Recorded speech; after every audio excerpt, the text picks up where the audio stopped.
नमस्कार, मनी 9 की खास पेशकश मार्केट आउटलुक में आपका बहुत बहुत स्वागत है। मैं हूं आपके साथ संदीप ग्रोवर। 28 फरवरी से यानी कि जब से यूएस और ईरान के बीच में जंग शुरू हुई है, जिसको करीब 12 हफ्ते के आसपास का समय हो चुका है, उस बीच में आप देखेंगे इस पूरे दौर में भारतीय शेयर बाजार 22,200 से 24,600 इस रेंज में ही कारोबार करते हुए नजर आ रहे हैं। तो मार्च में बाजार में एक बड़ी गिरावट दिखी, फिर अप्रैल में रिकवरी भी हुई, लेकिन जैसे मैंने कहा एक रेंज में ही बाजार आपको अटका हुआ नजर आएगा। तिमाही नतीजे, कच्चा तेल, रुपए की कमजोरी, रिकॉर्ड कमजोरी इनफैक्ट, विदेशी संकेत और एफआईएस की बिकवाली, ये सारे फैक्टर्स बाजार पर अपना अपना असर डाल रहे हैं। लेकिन बड़ा सवाल हर किसी के मन में यही है कि इस उतार चढ़ाव वाले बाजार में आखिर रणनीति क्या होनी चाहिए। अगला एक हफ्ता, एक महीना और एक साल बाजार के लिए कैसा रहेगा, कैसे अपनी रणनीति बनानी चाहिए, इस पर खासतौर पे हर किसी के मन में कोई ना कोई सवाल तो है। और क्या दिग्गजों के मुकाबले फिलहाल मिड कैप और स्मॉल कैप शेयरों में ज़्यादा पैसा बनेगा, वहां पर ज़्यादा फोकस होना चाहिए। बाजार के वैल्यूएशन किस तरह के लग रहे हैं और नतीजों के बाद अब किन सेक्टर्स पर फोकस होना चाहिए, कहां खरीदारी करें और किनको पोर्टफोलियो से बाहर का रास्ता दिखा देना चाहिए, इन सब पर बातचीत करते हैं। हमारे साथ एक बहुत ही खास मेहमान मौजूद हैं। हमारे साथ मार्केट वेटरन सुनील सुब्रमण्यम जी कार्यक्रम में शामिल हो चुके हैं। बहुत स्वागत है सर आपका, शुक्रिया अपना समय देने के लिए। तो सुनील सर के बारे में मैं कुछ बताऊं तो मुझे लगता है कि मैं जितने शब्द बोलूंगा ना उतना कम पड़ेगा। मुझे तो ऐसा लगता है सर, जितना आपका तजर्बा है ना, जितना एक्सपीरियंस है आपका 4 दशक से ज़्यादा का शेयर बाजार में, मेरी तो उतनी उम्र भी नहीं है सर। तो मैं अगर आपसे कुछ आज सीख पाऊंगा ना तो मेरे लिए तो सर बहुत बड़ी बात होगी, क्योंकि आप जो भी बोलेंगे इस समंदर रूपी जो सागर है सर, बाजार जिसे हम कहते हैं, उसमें से थोड़ा सा अगर मैं सीख पाऊंगा तो मेरे लिए बहुत अच्छी बात होगी। क्योंकि आप जैसी हस्तियों से सीखना सर, आपके एक्सपीरियंस को अटेन करना, ये भी अपने आप में बहुत बड़ी बात है। तो मैं चाहता हूँ कि हमारे जो दर्शक हैं वो भी आपका जो एक्सपीरियंस है पिछले 4 दशक का शेयर बाजार में, उससे कुछ सीखें। सर, एक जो बड़ा पेन पॉइंट अभी बाजार के लिए है ना, वो है यूएस ईरान की जंग। इसके कई सारे फैक्टर्स हैं सर, जिसके इर्द गिर्द हम देख रहे हैं कि ये जंग बाजार के ऊपर इंपैक्ट डाल रही है। आपका असेसमेंट क्या है सर इस जंग को लेकर? इस वॉर के पीरियड में हमने सर बहुत कुछ देखा। ट्रंप साहब चीन गए, उसके बाद पुतिन साहब भी चीन चले गए, मोदी जी हाल ही में 5 देशों का दौरा करके आए हैं। तो क्या ऐसा लग रहा है सर कि ये जो दुनिया है इस जंग के बीच में कहीं ना कहीं पोलराइज होती हुई दिख रही है? ये जो जंग है सर, ये किस तरफ जाती हुई दिख रही है? क्या इस जंग से हम ऐसा अंदाजा लगाएं कि अब $100 के ऊपर का जो क्रूड है उसके साथ हमें जीना सीख लेना चाहिए?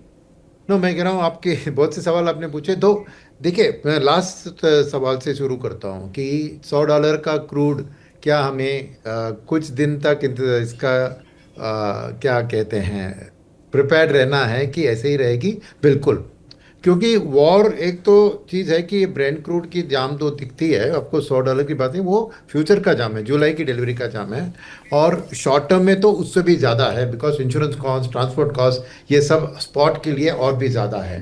तो इस हिसाब से अगर देखें तो एक्चुअली आप फ्यूचर में ये $100 कह रहा है।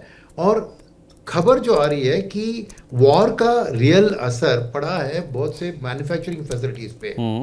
तेल के बारे में एक और चीज़ होती है कि जब ज़मीन के नीचे उसको रेगुलरली निकाल नहीं करते ना, जैसे बंद कर देते हैं, तो रीस्टार्ट करने में बहुत कॉस्ट लगता है और वक्त भी लगता है। एग्जैक्टली। डैमेज भी हुआ है। तो मानना है कि कुछ दिन के लिए आपको, साल 1.5 साल तक आपको सप्लाई वापस, वॉर के एंड के बाद पूरा सप्लाई वापस आने में आपको वक्त लगेगा। इसलिए मैं नहीं कह सकता हूं कि $100 ही रहेगा, मगर जरूर 85 के नीचे आना मुश्किल है। राइट। तो मैं समझूंगा एक रेंज आप रख लीजिए 85 से 100, ये करीबन साल 1.5 साल तक ऐसे ही चल सकता है, वो मान के चलना पड़ेगा। वो बात मैं कहूँगा कि बिकॉज स्थिति में इसका काउंटर नहीं तो 100 पे क्यों नहीं रहता है, क्यों 85 तक क्यों आएगी? बिकॉज इस जंग के कारण एक स्लोडाउन भी आने की संभावना है। अगर स्लोडाउन आती है तो नेचुरली डिमांड फॉर ऑयल भी घटेगा। तो एक बैलेंस की ओर मैं देख रहा हूँ कि $85 मुझे लग रहा है, जो मार्केट की मैंने एनर्जी की एजेंसी की आउटलुक देखी, ये देखी, तो $85 एक लेवल लग रहा है जहाँ पर हमें प्लान करना होगा कि हमारी इकोनॉमी को इसको कैसे झेल ले। राइट। तो वही एक कारण है जो कि एफआईएस जितना भी खबर आए इंडिया के बारे में उतना दिलचस्पी नहीं दिखा रहे हैं और नहीं आ रहे हैं, बिकॉज उनको लग रहा है कि इंडियन इकोनॉमी के ऊपर पूरा इम्पैक्ट इसका। राइट। और साल 1.5 साल होने वाला है, तो बहुत से सेक्टर्स, इन्फ्लेशन, आरबीआई पॉलिसी, ये सब उसके साथ जुड़े हुए होंगी। और top of all of this is currency, right. तो इसीलिए मेरा मानना है कि ये ऐसा नहीं कि वॉर खत्म हुआ तो वापस हम पुरानी जिंदगी जी सकेंगे। तो ये एक मुश्किल चीज है जो एफआईएस की आंखों में इंपॉर्टेंट है। डीआईएस के लिए वो इंपॉर्टेंट नहीं है, बिकॉज अल्टीमेटली उनको इंडिया के सिवा कहीं और निवेश करना नामुमकिन है। बिकॉज म्यूचुअल फंड के इंटरनेशनल पोर्टफोलियोज का लिमिट जो है ऑलरेडी ब्रीच हो चुका है, तो बाहर पैसा नहीं भेज सकते हैं। तो इंडिया के अंदर वो जितना कर सकें वही कर सकेंगे। और रिटेल फ्लोस अभी भी स्ट्रांग है म्यूचुअल फंड इंडस्ट्री के साथ, और एलआईसी के पास तो ढेर सारा पैसा पड़ा है।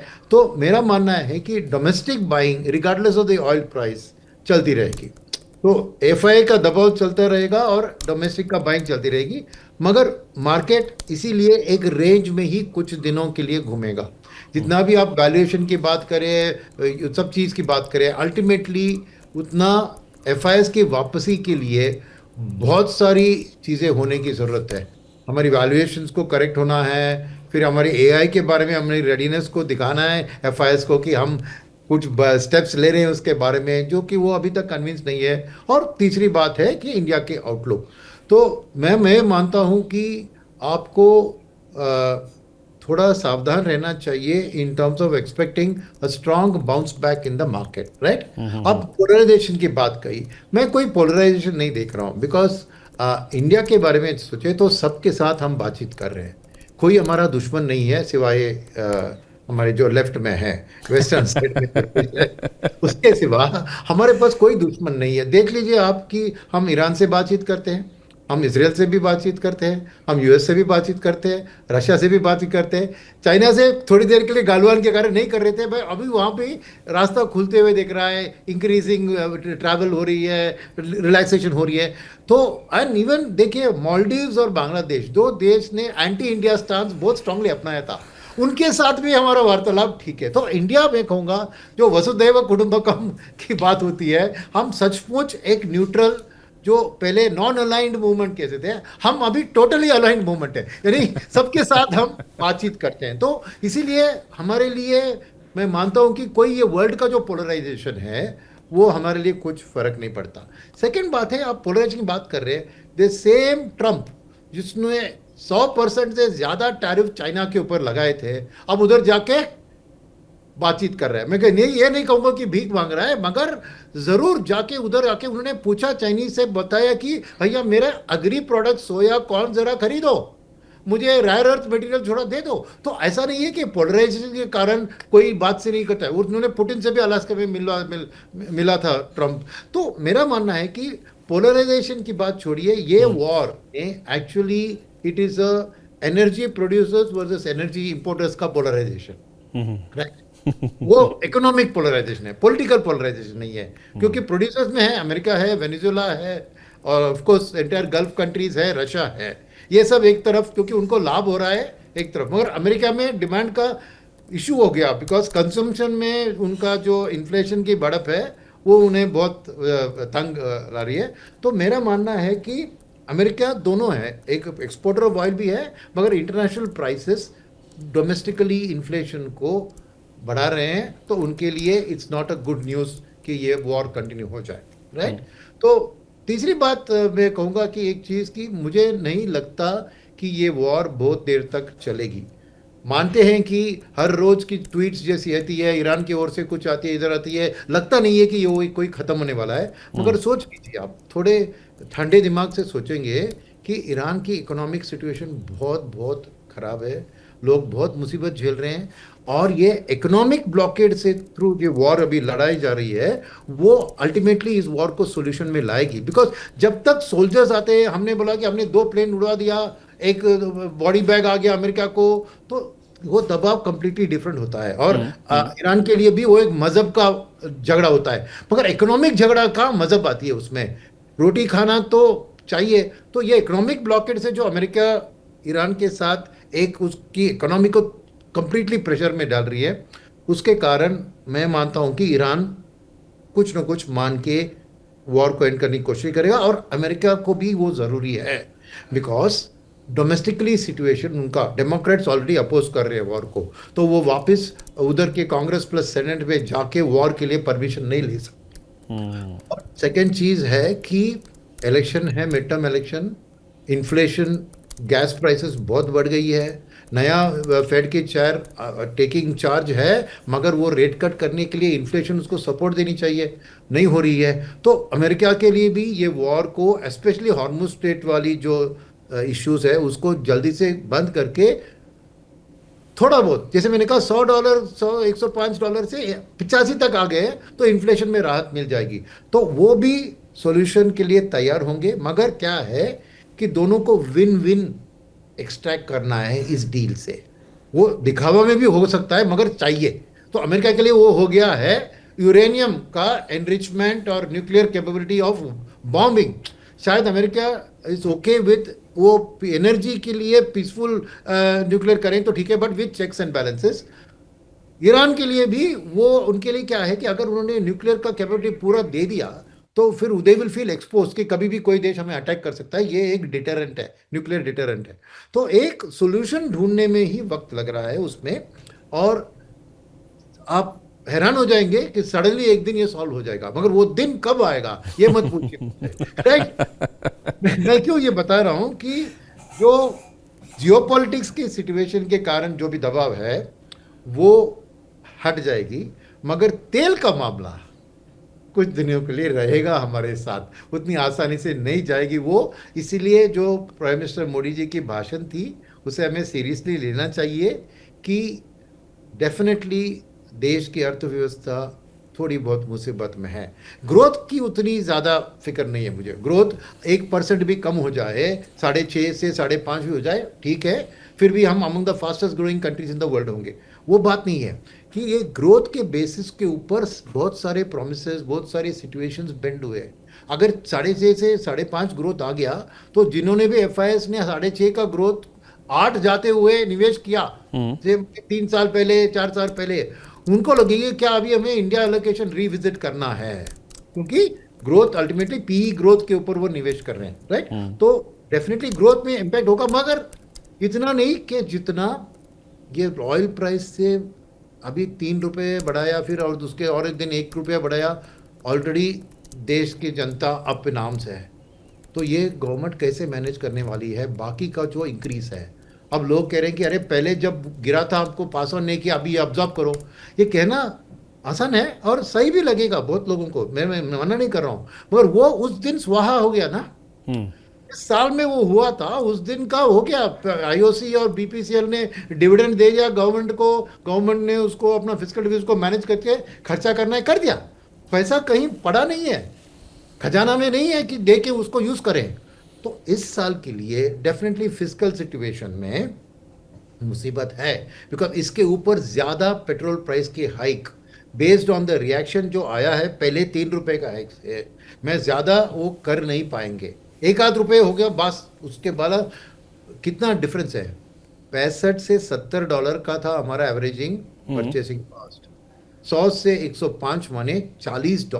$40 ओवर अ बेस ऑफ 70 भी रखे तो कितना है, 60% इंक्रीज है।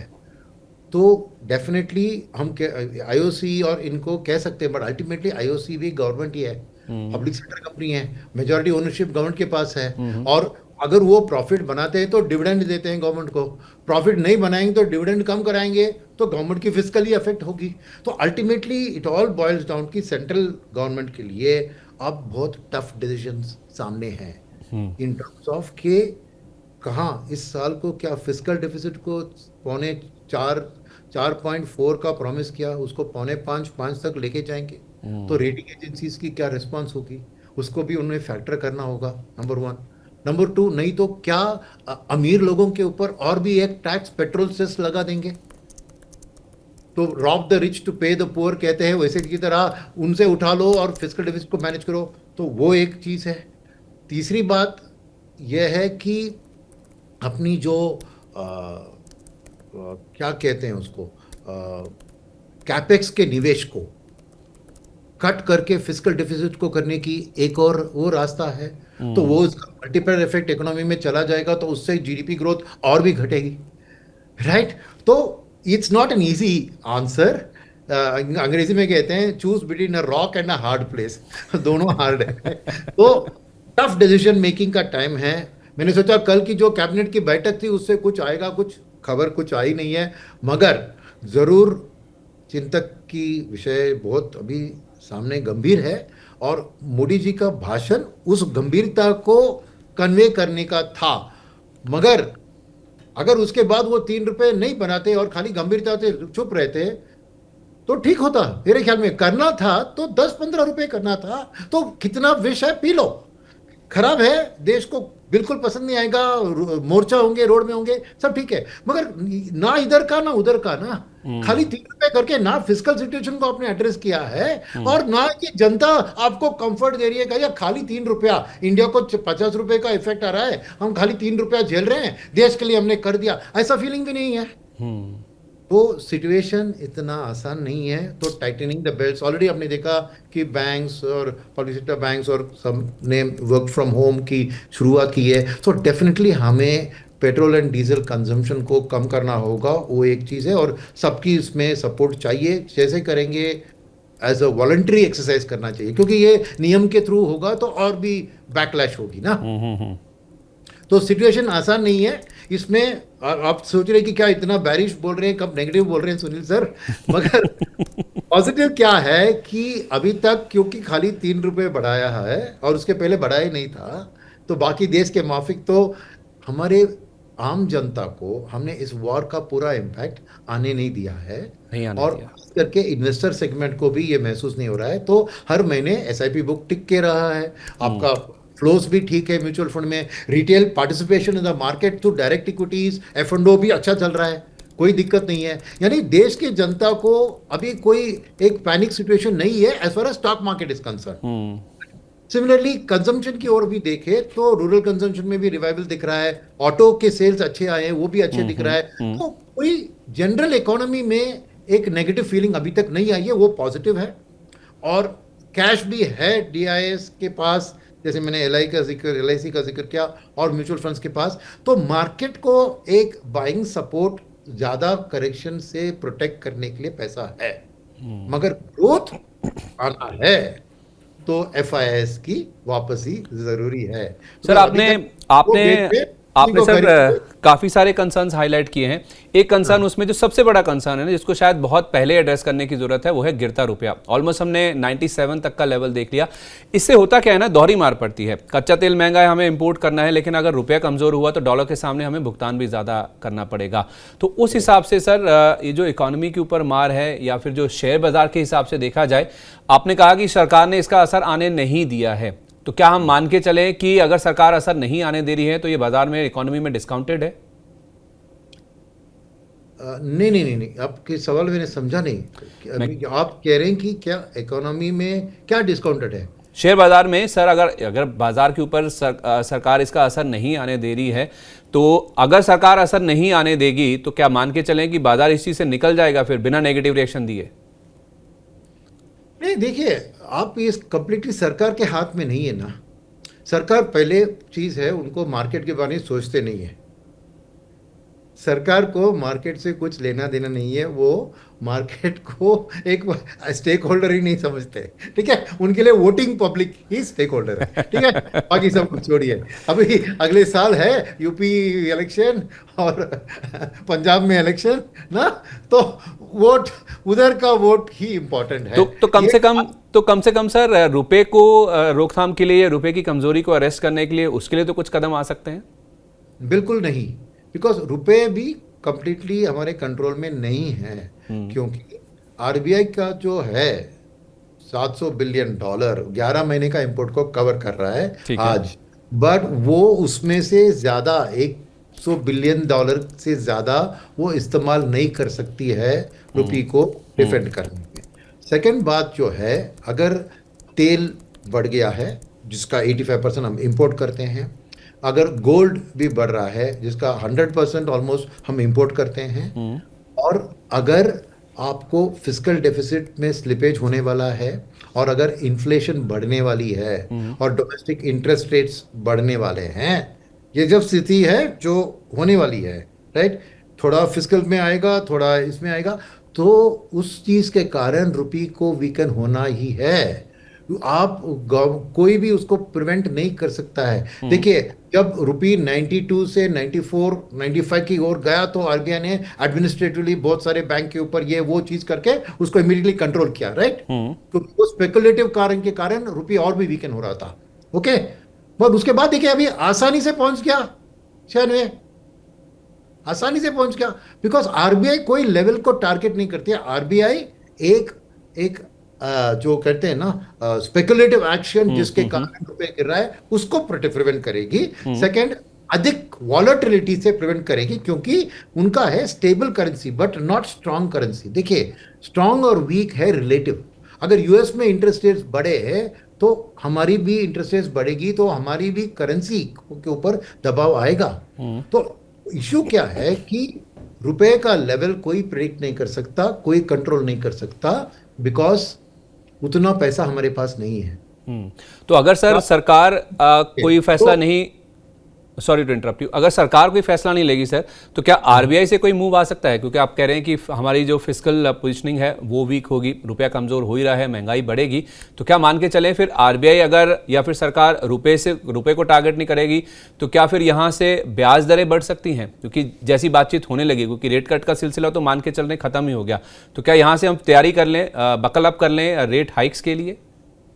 हाँ, रेट हाइक का प्रोबेबिलिटी जरूर बढ़ गया है। अभी पहले 0 to 5% था, मैं कहूँगा अभी 20 to 30% है। क्योंकि करेंसी का मैनेज करने के लिए रेट हाइक एक टूल है, राइट? अगर क्योंकि रेट हाइक नहीं किया और यूएस की इंटरेस्ट रेट बढ़ रही है तो वो डिफरेंस बढ़ता है, तो नेचुरली रुपये पे दबाव आता है, राइट?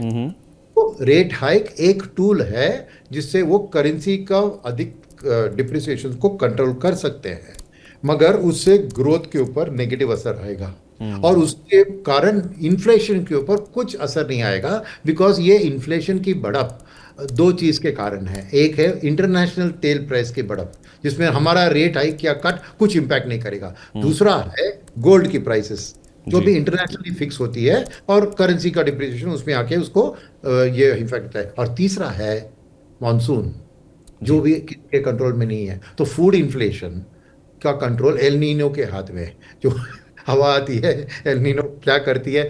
तो ये रेट हाइक से अगर डिमांड के कारण इन्फ्लेशन बढ़ रही होती तो आरबीआई का रेट हाइक से आप कह सकते हैं कि डिमांड को कूल डाउन करने की कोशिश कर रहे हैं। डिमांड के कारण नहीं है, डिमांड अच्छा है, डिसेंट है, मगर डिमांड के कारण नहीं है। क्या अभी आरबीआई के पास बहुत बहुत मुश्किल सवाल है सामने। देखिए, कल मैंने देखा कि आरबीआई ने डिफेंड किया, क्योंकि वो तेजी से जा रहा था 97 की ओर, तो उन्होंने कल उसको डिफेंड किया। आज भी देख रहा हूं, जो मैं लास्ट देखा बिफोर द इंटरव्यू, रुपी थोड़ी स्ट्रेंथन हो गई। आई थिंक 95-90 के करीब थी बिफोर द इंटरव्यू, राइट? तो आरबीआई शॉर्ट टर्म में, क्योंकि उनका रीडिंग होता है कि ये स्पेकुलेटर्स आ रहे हैं, तो तब जाके कंट्रोल करती है। मगर नेचुरल इंपोर्टर का डिमांड है for buying oil, IOC oil खरीद रही है टू रिफाइन, उसके कारण डिमांड है और रुपी वीकन हो रही है, तो उसका आरबीआई कुछ नहीं करेगी, ये समझिए। Because that is actual demand for genuine demand for product in India. समझ रहे हैं आप? स्पेकुलेटिवली कोई इसको रुपी को करके शॉर्ट कर रहा है, ऐसी बातें करेंगे तो आरबीआई उसको डिफेंड करेगी अपना इंटरवेंशन से। तो मेरा मानना है कि अगर नेक्स्ट आरबीआई पॉलिसी के अंदर ये वॉर खत्म नहीं होती है, अगर तेल के दाम 105 के लेवल में मानता हूं, एक एवरेज लेवल मान लीजिए, उससे 115 की ओर जाते हुए दिख रही है, के कारण एक जेन्युइन इंपोर्टर का ऑयल क्रूड रिलेटेड इंपोर्ट्स की डिमांड आकर रुपए को और भी कमजोर करने की अगर एक उनकी आउटलुक है, तो वो रेट हाइक का इस्तेमाल कर सकते हैं, मगर ये हाथ में रखते हुए कि गोल्ड ग्रोथ के ऊपर थोड़ा दबाव आएगा। मगर और एक चीज जो उनकी रेट हाइक को सपोर्ट कर रही है कि इकोनॉमी में ऑलरेडी रेट हाइक तो हो रही है ना, 10 ईयर जीसेक तो ऑलरेडी बढ़ रहा है, और बैंक्स की भी देखिए क्रेडिट ग्रोथ 16-17% बढ़ रही है, डिपॉजिट ग्रोथ 10-12% बढ़ रही है। तो वो 3-4-5% का जो डिफरेंस है वो अल्टीमेटली रेट्स में रिफ्लेक्ट होगी ना। तो actual lending rate in the economy बढ़ रही है, आरबीआई रेट हाइक करे ना करे, समझ रहे हैं आप जी? तो आरबीआई को रियलिटी को शायद रिकॉग्नाइज करना पड़ेगा कि अरे भाई इन्फ्लेशन है, तो मुझे रेट हाइक नहीं करूंगा तो मेरा नेगेटिव रिटर्न होगा शॉर्ट टर्म में ना। अगर एक्चुअल इन्फ्लेशन आपको ज्यादा है compare to short term rate जो आरबीआई के कंट्रोल में है, रिपो रेट और रिवर्स रिपो रेट, तो नेगेटिव इन्फ्लेशन होगी ना, नेगेटिव इंटरेस्ट रेट होगी ना, वो नहीं हो सकता है ना। नहीं तो फिर फॉरेन फ्लोज इनटू डेट वो और भी घट जाएंगे ना। पॉजिटिव रियल रेट होगी तो एक एफआईआई डेट की ओर एटलीस्ट ध्यान दे सकता है। हाँ। तो बहुत एक डिफिकल्ट पॉलिसी है इस बार। और आरबीआई अभी तक गवर्नमेंट के बहुत फिस्कली एक्शन के सपोर्ट में रही है। तो उस हिसाब से आप देखें तो मेरा मानना है कि इस बार बहुत बहुत चर्चा होगी पॉलिसी के बैठक में।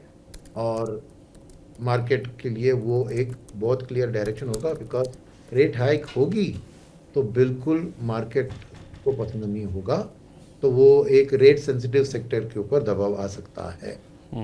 बिल्कुल। सर, अगला एक हफ्ता, एक महीना, एक साल बाजार के लिए अगर हम देखें तो कैसा रह सकता है? क्योंकि नीचे में सर 21,000 की बातचीत भी हो रही है, कुछ रिपोर्ट्स 21,000 की बात भी कर रहे हैं, और ऊपर में 29,000 से 32,000 तक के टारगेट भी आ रहे हैं निफ्टी के। आप किस खेमे में है सर? देखिए, मेरा मानना है कि एक हफ्ते में मार्केट इसी रेंज में जाएंगी, प्लस और माइनस मैक्स 2%। ठीक है, एक हफ्ते में। एक महीने में मैं कहूँगा कि उसको 1% और अब वाइडन कर सकते हैं। वॉर एंड हो गया तो मार्केट कैन गो अप 3% में भी, और वॉर वर्सन होगी तो डाउन 3%। तो बिटवीन 2% फॉर अ वीक, अब plus minus 3% for a week 1 month में। बट एक साल की, अगर तीसरे जो डेट दिया था एक साल के दिया था आपने, उसमें जी। मैं देख रहा हूँ कि मार्केट का एक हाई सिंगल डिजिट, मार्केट माने मैं यहाँ लार्ज कैप की बात कर रहा हूँ, हाई सिंगल डिजिट की ग्रोथ आ सकती है एक साल के अंदर। यहाँ से एक साल, ये साल को आप लेकर दिसंबर 2024 की बात मत कीजिए, मार्च मैं तक। आज से एक साल की बात कर रहा हूँ। अरे एक्चुअली आइडियली मुझे कहना है कि वॉर के एंड से एक साल में है, मगर वॉर के एंड तो फिर वो कब होगा पता नहीं। तो सर, अगर मैं पॉइंट पे आऊं, अगर तो मिड कैप स्मॉल कैप पर ज्यादा फोकस रखना चाहिए या फिर उन पे अलर्ट होने की जरूरत है? क्योंकि मार्च में जो गिरावट आई उसके बाद अप्रैल का महीना बहुत ही शानदार रहा है। तो क्या स्टेबिलिटी यानी कि दिग्गजों की तरफ ज्यादा फोकस करना चाहिए या फिर छोटे मजोलों की तरफ ही रहें जहां पर ग्रोथ काफी तेज आती है? देखिए, ये आपकी रिस्क एपिटाइट के ऊपर बेस्ड है। ठीक है, आपने सही कहा कि यहाँ पर स्टेबिलिटी है और वहाँ पर ग्रोथ है, मगर ग्रोथ कम्स विथ वॉलेटिलिटी। ठीक है, क्योंकि अर्निंग सीजन की बात मैं देख रहा था कि actually mid and small cap की अर्निंग्स बेहतर आई है compare to large cap. Okay, strong earnings आई है। और पार्टली उसका आंसर ये भी है कि जो मार्च की नंबर्स में तेल का इम्पैक्ट उतना नहीं था जितना होना चाहिए था, बिकॉज फरवरी तक दो रॉ मटेरियल और सेमी फिनिश गुड्स उन्होंने स्टॉक किया था, उसको मार्च में इस्तेमाल किया। तो ये Q4 का अर्निंग्स को लेकर कहना कि वॉर का ज्यादा इम्पैक्ट नहीं था, वो गलत है।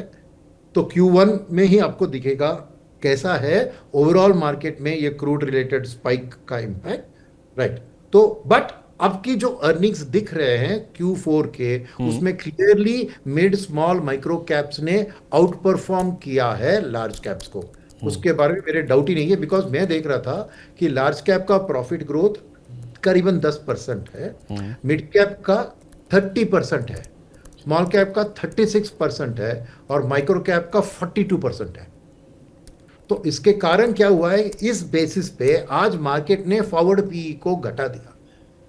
समझ रहे हैं आप? वो फॉरवर्ड पीई पे देखे तो आज लार्ज कैप भी देखिए डिस्काउंट पे है 10 साल के कंपैरिजन में, मिड कैप फ्लैट है 10 साल की कंपैरिजन में, और स्मॉल कैप और ये अभी भी महंगे हैं, मगर वो ग्रोथ को अगर हम फैक्टर करके पीजी देखेंगे तो लगता है ठीक। मगर क्वालिफिकेशन क्या है कि मैं इन नंबर्स को लेकर कुछ लॉन्ग टर्म डिसीजन मेकिंग नहीं करूंगा। मुझे Q1 की नंबर्स से ही मुझे इस साल का अर्निंग्स को फोरकास्ट करना चाहिए। अब जो ये Q4 के अर्निंग्स के बेसिस पर और कंपनियों की थोड़ी गाइडेंस लेकर मार्केट ने एक प्रोजेक्ट किया है ईपीएस का ना, वो मुझे थोड़ा एक पिंच ऑफ सॉल्ट से लेना चाहिए, क्योंकि असली इंपैक्ट इस क्वार्टर में दिखेगा। बिकॉज इस क्वार्टर में ऑलमोस्ट 2 महीने का वॉर का इंपैक्ट दिख रहा है, प्लस आपको जो मार्च में जो खरीदा उन्होंने रॉ मटेरियल, वो सब अभी इस्तेमाल होंगे ना।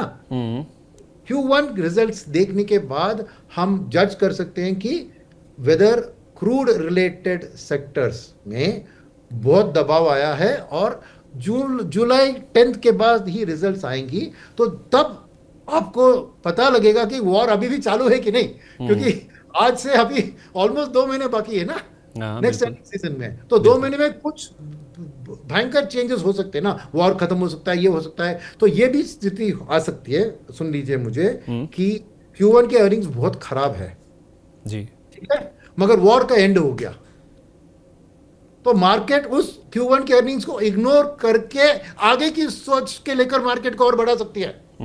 तो फिर सर मैं अगर इस सिचुएशन के लिए क्या फिर कैश, मैं आंसर को कंप्लीट कर दूंगा। मैं सर मैं इसी सवाल पे मेरा एक सवाल मेरे दिमाग में आ गया, सॉरी आपको इंटरप्ट कर रहा हूं, कि अगर Q1 की अर्निंग्स खराब आनी है, हर किसी को पता है, जैसा एंटिसिपेशन है, लेकिन वॉर खत्म होने की भी पूरी उम्मीद है, ऐसे में हर किसी के भी पास कैश की कितनी मात्रा होनी चाहिए सर, ताकि तैयार रहे कि अगर मान लो जंग खत्म हो गई तो फट से खरीदारी शुरू कर दे?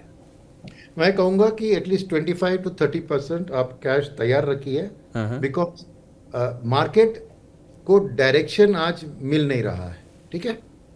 ये डायरेक्शन आपको वॉर के एंड से क्लियरली दिखेगा, तब आपको स्ट्रांगली आपको डिप्लॉय करना होगा। मैं इसलिए अब मैं थोड़ा रकम 1% पर डे अपना कैश को डालने की सलाह दे रहा था कुछ दिनों से, वही मैं जारी रख रहा हूँ, बिकॉज बल्क आपका कैश जो है आपको Q1 के बाद ही डिप्लॉय करना है, बिकॉज ये Q1 की रिजल्ट उतनी इंपॉर्टेंट नहीं है। मैं अभी मुझे पता है कि Q1 की रिजल्ट अच्छी नहीं आएगी, मगर डिप्लॉय आपको करना है नॉट Q1 के बाद, बट जब वॉर एंड होती है तब, समझ रहे हैं आप।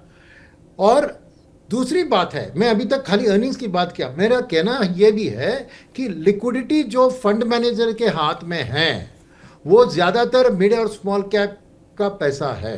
मैंने इस महीने का भी डेटा देखा और पूरे साल का लास्ट ईयर का भी डेटा देखा, तो करीबन 35% प्योर मिड कैप और स्मॉल कैप फंड्स में पैसा आ रहे हैं टोटल फ्लोज के अंदर। कितना? 35%। उसके अलावा और 12% लार्ज एंड मिड कैप करके एक कैटेगरी है म्यूचुअल फंड में, उसमें आ रहे हैं जहां पे मिनिमम 35% आपको मिड कैप में लगाना ही है। तो उसमें देखे तो उसका मैं मान रहा हूं 12% से 35%, 1/3, तो और 4% जुड़ दीजिए, तो 35 + 4 39, 40% प्लस फ्लेक्सी कैप जो लार्जेस्ट कैटेगरी है वहां पर, सॉरी मल्टी कैप में भी 10% पैसा आ रहा है। उधर भी आपको 50% आपको मिड एंड स्मॉल कैप में लगाना है, तो उधर से और भी एक 5% निकालिए, तो 45%। और फ्लेक्सी कैप के अंदर जो 25% ऑफ फ्लोज फ्लेक्सी कैप में आ रहे हैं, उसमें 20% भी आप समझिए कि मिड एंड स्मॉल कैप के ऊपर पैसा लगा दिया, तो 20 of 25 इज 5%। तो टोटल मैं गिनती करूंगा तो आधा पैसा मिनिमम मार्केट में जो म्यूचुअल फंड मैनेजर को मिल रहा है वो मिड और स्मॉल कैप खरीदने लायक पैसा है। तो ऑटोमेटिकली आपको फंड मैनेजर्स की खरीदारी उधर भी ज्यादा जाएगी। तो मेरा मानना है कि आपको आपके रिस्क कैपिटल के बेसिस पर मैं कहूंगा कि लार्ज कैप को आप एक रीजनेबल मॉडरेट रिस्क वाले हो, क्योंकि कंजर्वेटिव है तो आपको इक्विटी मार्केट में नहीं रहना चाहिए, मॉडरेट रिस्क हो, फिर भी मैं कहूंगा कि don't put more than 50% in large cap. Okay. और अगर आपके रिस्क एपिटाइट है तो मैं कहूंगा कि 60-65% आप मिड एंड स्मॉल में लाके 25 to 35% लार्ज कैप में रखिए, बिकॉज लार्ज कैप में दो चीज होगी ना, एक है उसकी स्टेबिलिटी होगी, तो आपके लिए मन की शांति भी नहीं मनोवैज्ञानिक दबाव कम होगा, नंबर 1। बट नंबर 2 बात क्या है मैं बताता हूं आपको कि FIs की वापसी वॉर के बाद ही हो सकती है।